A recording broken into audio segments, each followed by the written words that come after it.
ভাই আপনার নামটা আর কোথা থেকে এসেছেন? জি, আমার নাম হয়েছে ইয়াকুব, ইয়াকুব কবি। আমি এসেছি 5:15 লেন বোর্ডিং থেকে। আপনার সমস্যা?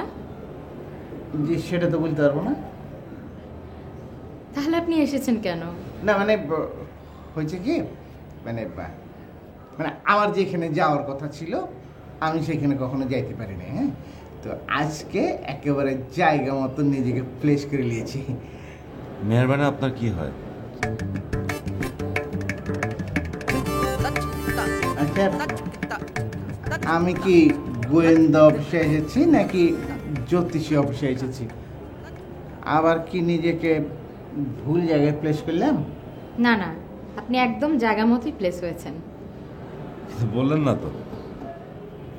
জি, উনি হয়েছেন আমার বোর্ডিংয়ের মালিকের বড় ওয়াইফ। আচ্ছা, একটা কথা বলি, আমি তো ওনার নাম বলি না। হ্যাঁ, আপনি জানলেন কি করে? দেখুন ইয়াকুব সাহেব, আমাদের পৃথিবীতে 10টা দিক আছে, তার মধ্যে আমরা 4টা নিয়ে চলি: উত্তর, দক্ষিণ, পূর্ব, পশ্চিম। আপনি ইচ্ছে করলে আপনার ডান বাহুকে দক্ষিণ থেকে উত্তরে নিয়ে যেতে পারেন। কিরম করে? সহজ। আপনি আপনার ডান বাহুটাকে দক্ষিণ দিক দিয়ে দাঁড়াবেন, তারপর ঘুরে যাবেন, উত্তর দিকে হয়ে যাবে।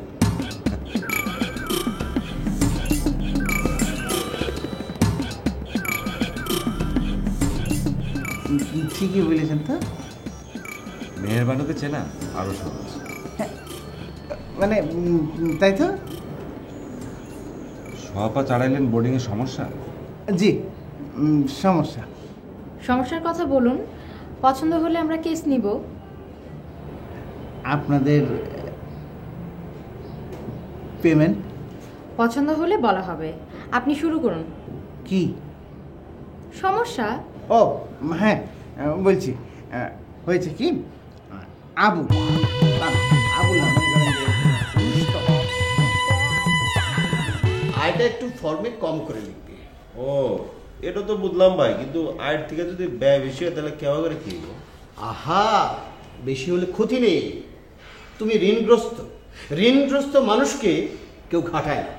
এই নেতাবদ্দা, আমার কি মনে হচ্ছে জানেন, আমার লাইনের বিজনেসটা যদি আপনি করতেন তাহলে অনেক আয় উন্নতি হতো।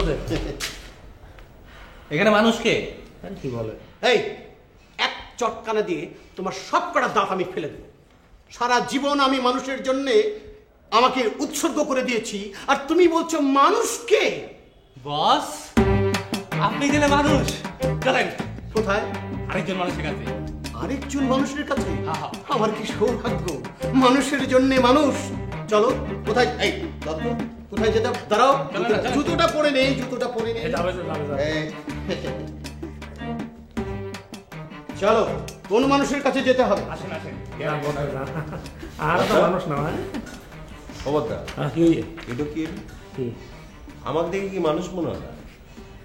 এই তো বড় বিপদে ফেললেন আমাকে। আরে মানুষ মনে হবে রাখানো। হ্যাঁ, দেখি আপনার পা, হাত, মুখ, চোখ, নাক, কান সবই তো আছে, আপনি তো মানুষ। আরে এটা তো গরু ছাগলের আছে।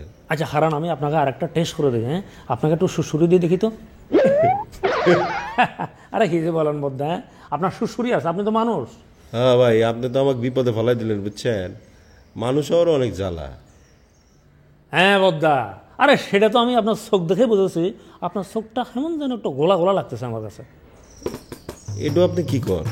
আচ্ছা বদ্দা, একটু জিব্বাটা একটু টেনে বের করেন তো। হ্যাঁ হ্যাঁ, প্রবলেম আছে, বুঝতে পারছি। আচ্ছা বদ্দা, আপনি আটকা এই আলো থেকে অন্ধকারে গেলে আপনি কি ঝাপসা দেখেন?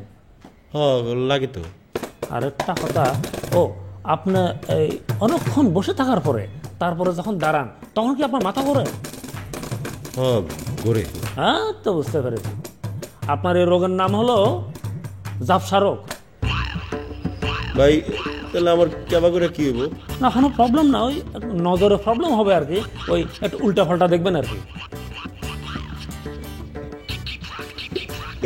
এটা আপনি কি করেন ভাই? আমাকে বাঁচান ভাই, বাঁচান। আর এই হলো আমাদের বাঙালি, চোর গেলে বুদ্ধি বাড়ে। যৌবনের বাহাদুরি দেখায়, থাকিতে যত্ন নাই আর না থাকিলে হায় হায়। তবে আপনার কোনো চিন্তা নেই বদ্দা, আপনাদের উপকার করাই হলো আমার কাজ। আমার কাছে সকল ধরনের রোগ নিরাময়ের একটা ওষুধ আছে, তার নাম হলো বিনাশ বটিকা। এটা আমি নিজে উদ্ভাবন করেছি। এটা যদি আপনি খান তাহলে দেখবেন আপনার সব ধরনের রোগ করবে ফালায় ফালায়। আর যদি এটা আমার গুরুর নামে খান তাহলে হবে রোগ খান খান, আর আপনি চলবেন রাজার মতো বুক করে টান টান। থয়বদ্দা, যদি আপনি দামের কথা বলেন তাহলে আপনার জুতা আর আমার গাল। কত জ্ঞানী গুণী মনীষী তাদের জীবন দিয়েছে হাসি হাসি, আমিও সেই কাজটা করতে ভালোবাসি। তয়বদ্দা, শুধু বাঁচার জন্যে আর আমার খাবার কিনতে কিছু টাকা খরচ হয়, আর এই যে বটিকা, এই বটিকা বানাতে খরচ হয়, সেটার দাম মাত্র 10 টাকা, যেটার মূল্য আপনাদের কাছে কিছুই না, মাত্র হাতের ময়লা। এটা ঠিকই বলছেন।